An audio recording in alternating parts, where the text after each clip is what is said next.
make an age-old monster movie feel sort of new, I love that answer. I absolutely love that answer. Thanks. I think that's why it resonates in a way that's not just kind of a, I think like whether people think the movie's the best movie in the world or not, it's like I think there's something about it does really get under your skin. Something about it sticks with you. It certainly does to me. And I don't usually like watching movies that I'm in, but not because they're not good, but just because it's my own thing.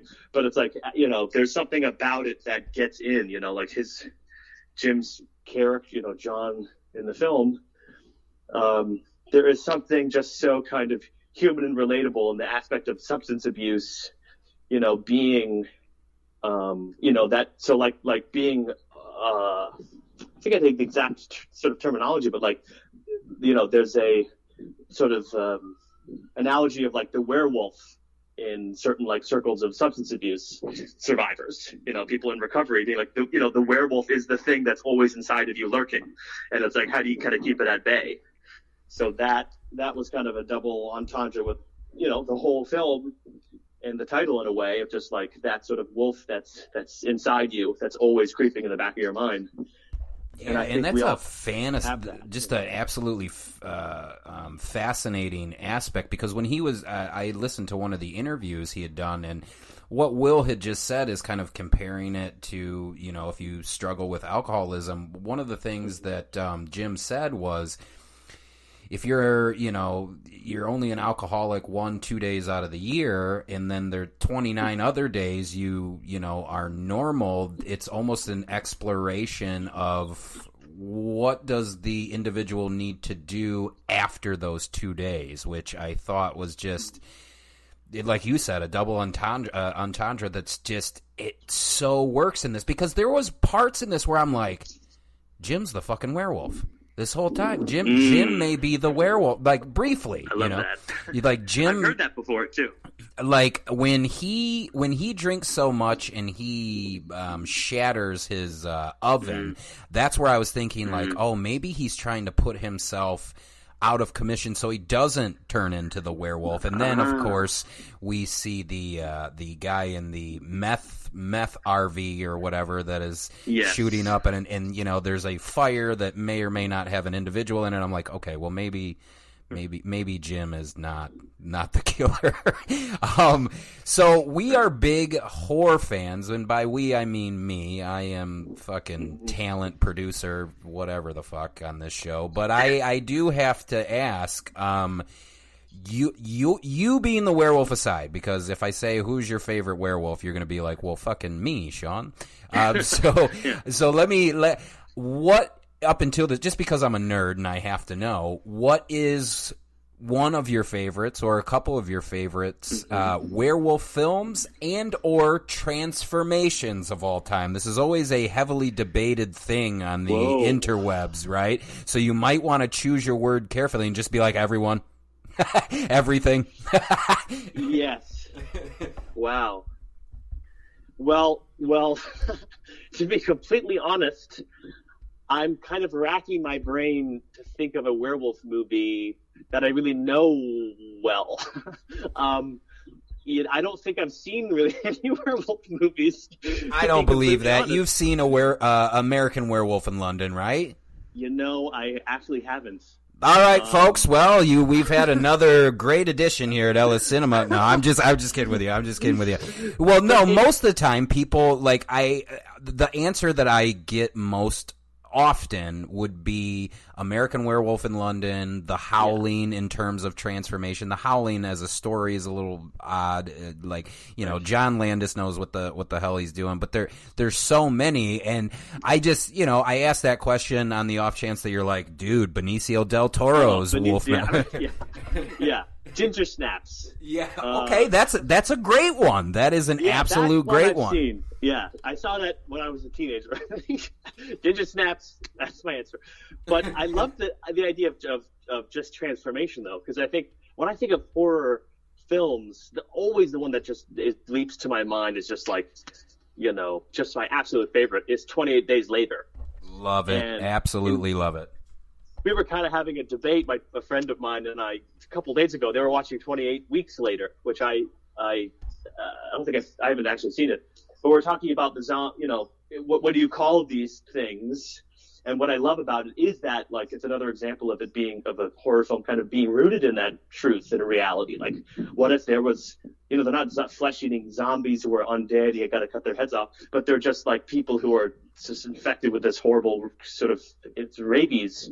And like just living in the reality of that is so sort of horrific that, like, that's enough, It's almost like, I think I jive more with things that do kind of feel like they could happen, rather than supernatural aspects. It's depending on what it's sort of, again, illuminating in the story. But like, when it comes to transformation, I think of 28 Days Later and how much that's, even maybe just zombies as a whole, just like what it means to have someone in your life who then kind of transforms into this sort of undead thing.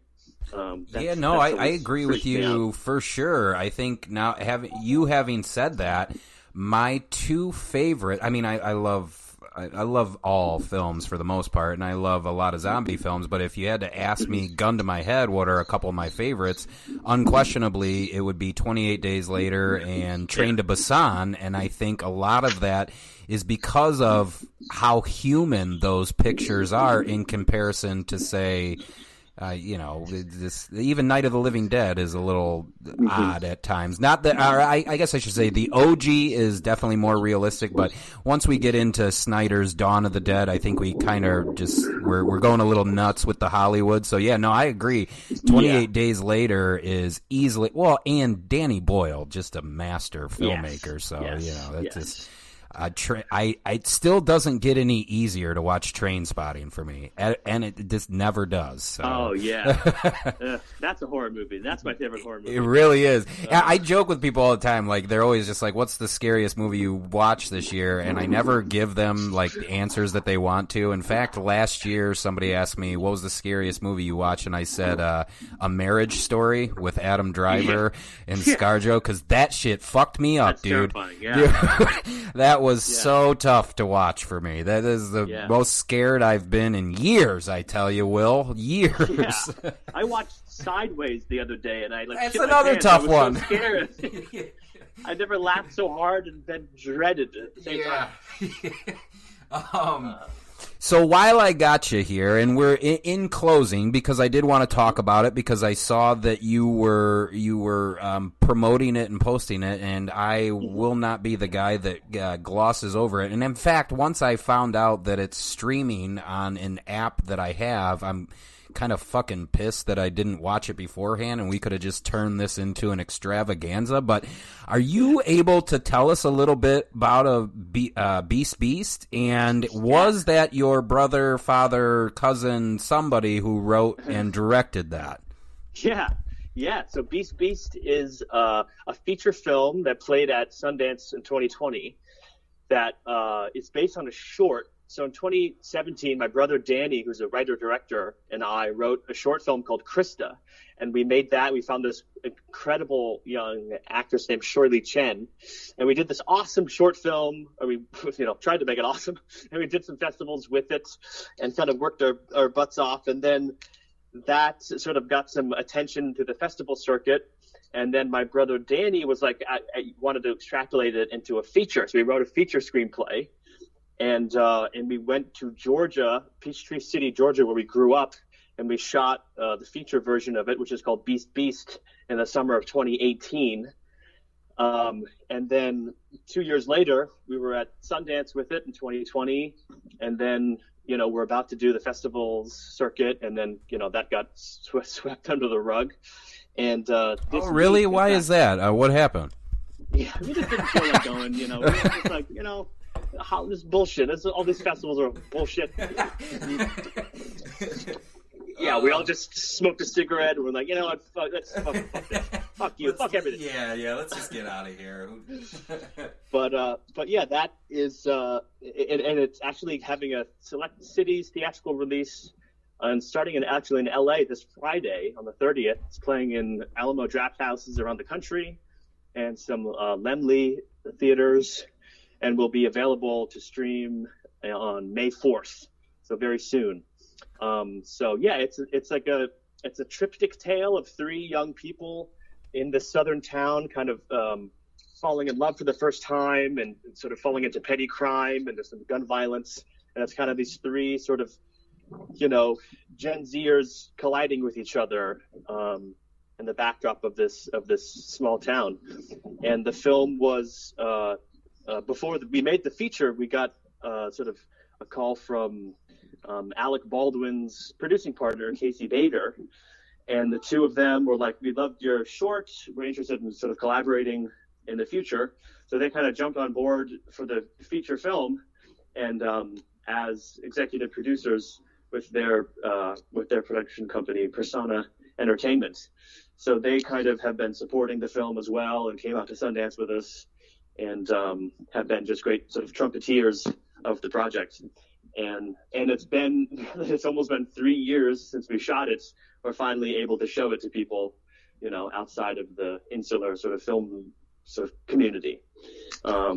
So all I really got out of that is that this is the last time I'm going to talk to you. That's what I got out of that, is that you are about to rocket ship right out of here, man. Because I'm out of here, man. Fuck this. Yeah. Well, no, just because like when I see you in The Wolf of Snow Hollow, and I'm sitting there going, this dude's legit, right? And you tell me that you are making the rounds and you have Alec Baldwin's production company. That makes me think that this has been fun, and we'll never speak again. That's what I think. I got Alec on the other line. I gotta go. Damn it! Well, Will's gone. He had to answer the call from Alex, so hopefully me and Al rubbing shoulders in the Hamptons. No, he's the bomb. But no, I love doing this. I love it. Like, especially projects that you've done in the past, you kind of do them and you forget about it. You're on to the next thing. It's always so good to reflect and kind of reopen those memories and kind of re-examine what I did learn, and kind of the sort of ticking time bombs of what you do learn a year later. Just kind of like what a lot of acting is. It's like you do something a year later, it's like, oh fuck, that's what I learned this lesson on that shoot, or I learned this, what not to do or what to do, or so I love chatting and sort of supporting the movies, and it's just fun talking about movies. Who doesn't like that? Dude, that's what I have been saying. This whole, I'm not going to get into why this whole podcast started, but I kind of wanted people to stop watching Twitch and YouTube and stuff and to go back into the theater, but that sounds like I'm hating on them. I want them to like the screen that I'm watching, not the screen that they're watching. It's just a selfish thing. That's all there is to it. But, you... Nothing but the best, my friend. You have been great. Yeah. We absolutely just steamrolled 45 minutes like it was nothing. Yeah. And I got to tell you, if you enjoyed yourself, dude, I will watch Beast once it releases. I would love to have you back on. Whoever wants to come on to promote it, because if I'm going to see the caliber of acting that I saw in The Wolf of Snow Hollow, specifically you, I'm in, dude. Like I'll watch anything. I'm kind of ticked that I wasn't able to see it before we rolled, but it sets up for a part 2, a sequel for Beast, dude. Continued success. I'm a fan. You got yourself a fan, and I know people are listening are gonna love this, dude. I mean, just extremely personable, and I just want the audience to know. Well, thing number one, check out The Wolf of Snow Hollow. If I'm talking about it, that it. I thought it's definitely worth your time. But number two, pay attention. This man's got some chops, and I don't bring people on the phone, or I don't bring people on the show to blow smoke just to blow smoke. I don't give it. Look, if you sucked, I'm not going to tell you. I'm just going to keep it to myself, and we're just not going to talk about your film. Sure. But. Beast, I'm in, dude. Nothing but continued success. Curious, where can my fans bother you at? Are you a social media guy? You lean more towards the Facebook, the Twitter, the IG, anything specific? My IG is usually when I'm most when I most tickle the keys is on my IG. which is it's at Will R Madden, WILL